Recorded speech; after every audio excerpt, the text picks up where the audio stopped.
What are the major issues according to you in India related to dentistry? Okay, major issues if we plan, major issues if we say the most important thing what comes across is a decay problem. That's a caries. Most of the patients we come across in our clinics or otherwise in hospital generally are having a more of a decay issues.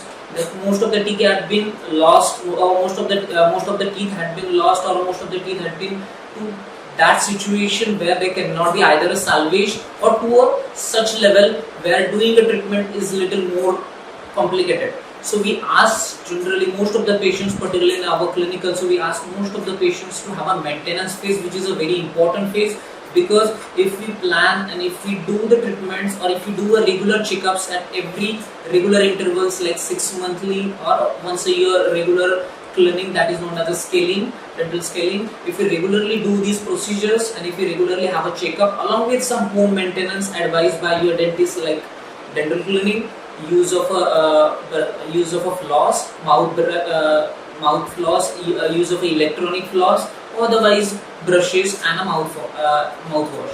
So if we regularly use these techniques and if you regularly have a checkups, obviously most of the decay problem will be keeping in control and we can avoid most of the problems at very initial level.